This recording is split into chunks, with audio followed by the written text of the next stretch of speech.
and today I'll give the introduction. I'll try to give the complete introduction for the chapter. See, as given, they are talking about lines and angles.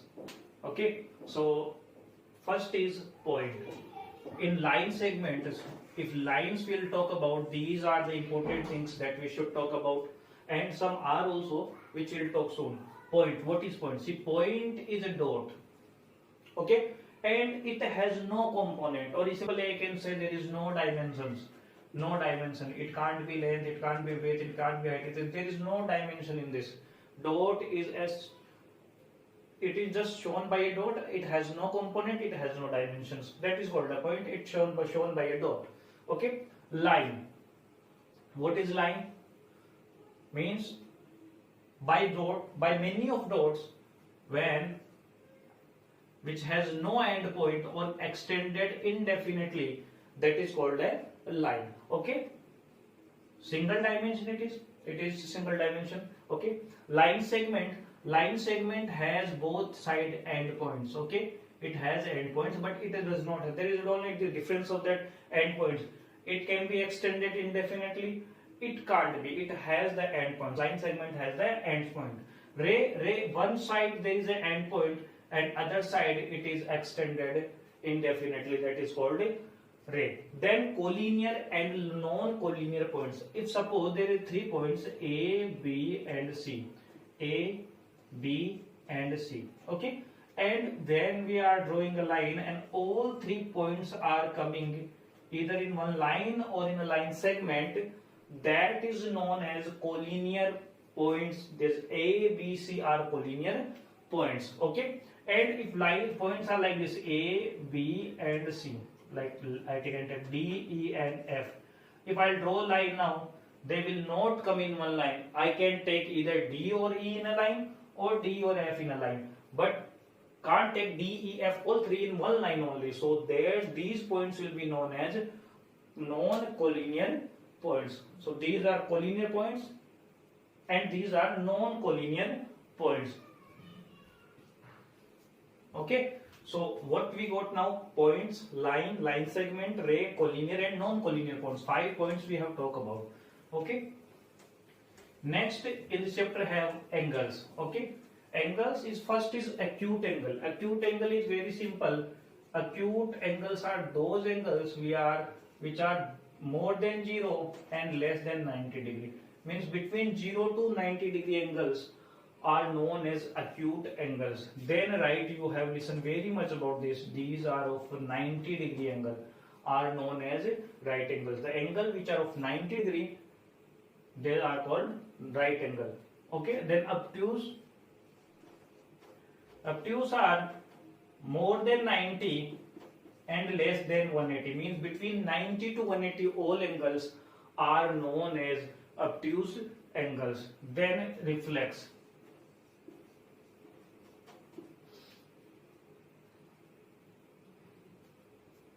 Reflex, before reflex I'm telling you straight angles.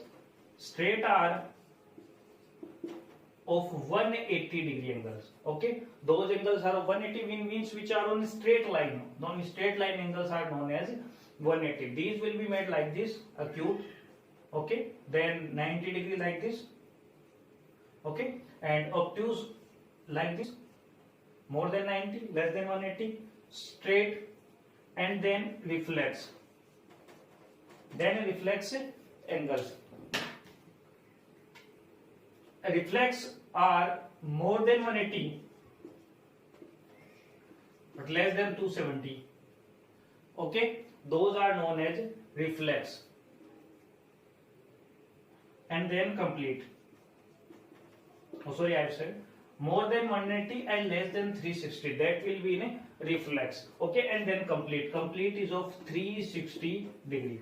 Angle which is of 360 degree, that will be known as complete angle. So angles are divided like this: first acute, then right, then obtuse, then straight, then reflex, and then complete. These types angles can be divided. Okay. Then next, if I talk about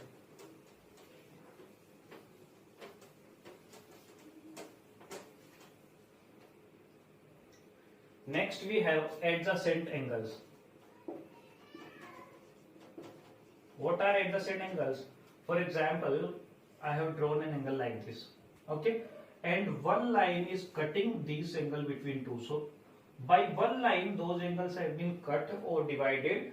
Those angles are known as adjacent angles.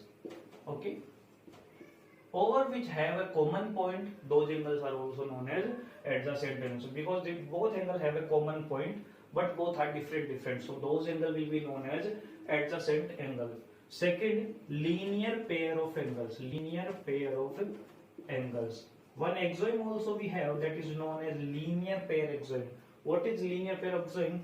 On a straight line there is always 180-degree angle. Either is it divided is how many parts, that is no matter. So for suppose one line is cutting this angle like this. So sum of these both angles is 180 degree. That is called linear pair axiom. And these angles will be known as linear pair of angles. These both angles will be known as linear pair angle. For example, this name is POR and POQ. So POR and POQ are linear pair of angles. Okay. Next is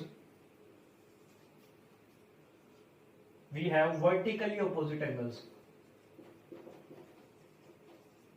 Vertically opposite angles. So what is vertically opposite angles?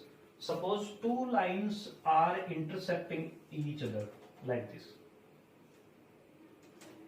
When two lines are intersecting each other, then these angles which are just opposite to each other are known as vertically opposite angle, and these are equal in amount, means they will be same in degrees. Like if this is 55, then this is also 55, same as this angle is equals to this angle. This is also vertically opposite angle. These angles are known as vertically opposite angle. Then we have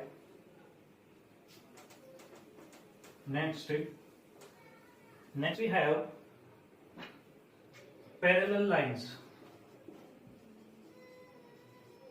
What are parallel lines? When two lines like this which have the same distance between them at everywhere, like you take this line or more, extend you more, but the distance between them will be same. Like suppose here it is 3 centimeter, then wherever you count it will be 3 centimeter. Like we can say in train path you can see that they have the same distance between them, like that these parallel lines are. Okay, so 3 centimeter distance will be same. We can say there is no angle between them because they are never meeting, so there is no angle between them. Always the angle between them is 0 degree. We can set the specifications also for them.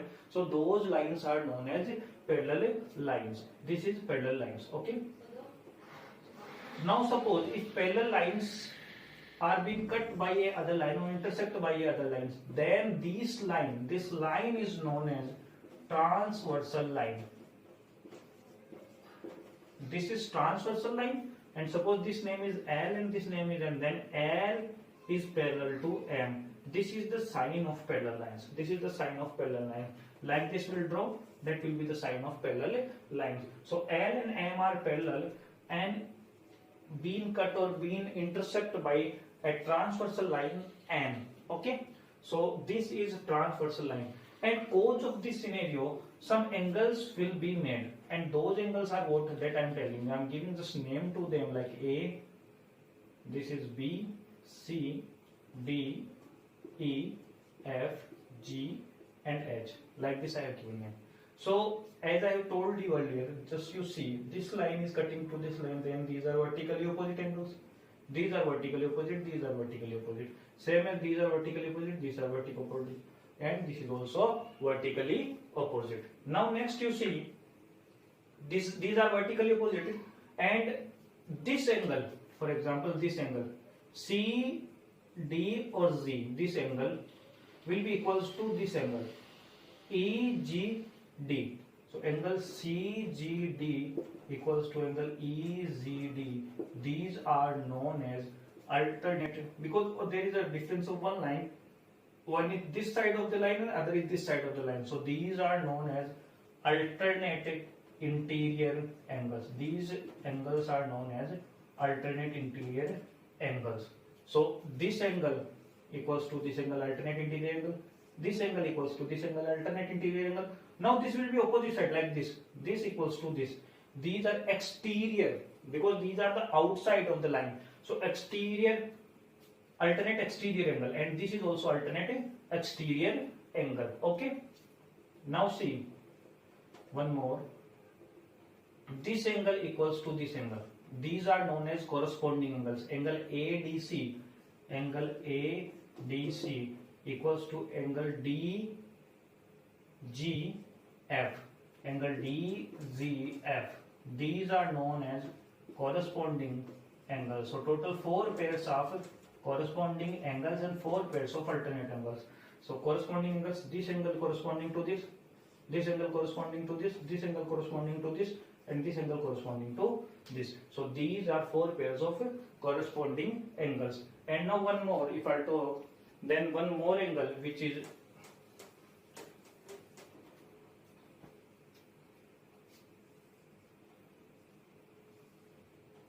parallel lines, and this angle of one side angle to the line one side only. These are known as internal angles. These are known as internal angles. These are also known as allied angles. Some of these angles, interior angles also somewhere you can find interior angles, internal angles, allied angles. Okay, these sum is 180 degree. These sum is 180 degree. Okay, some of these angles is 180 degree. These are known as internal angles. So what we talked now, we have talked about interior angles. We have talked about alternate angles. Alternate is divided in 2 parts. One is interior, 2 is interior and 2 is exterior. Then we talk about corresponding angles. Corresponding what this one? This and equal to this equals to this equals to this, and this equals to this. These are corresponding angles. So alternate we got, corresponding we got. After that we got vertically opposite in that.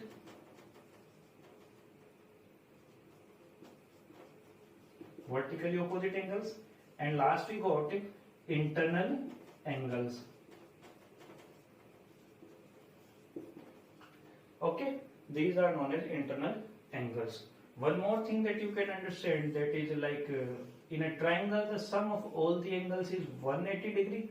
That is known as angle sum property. We'll talk about more about this, but this should keep in mind. Sum of the all angles of a triangle is 180 degree. And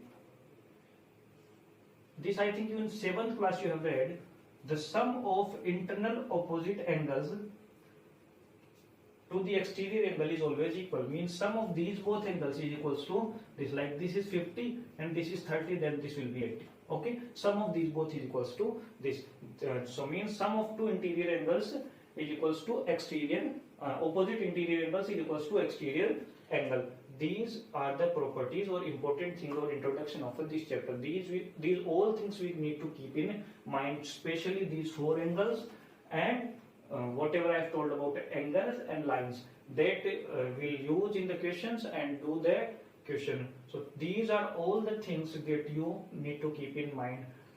This is only for today, and thank you so much for watching the video. Keep all the things in the mind, student, and keep revising. I'll try to attach the PDF related to this also chapter NCRT, so that also you need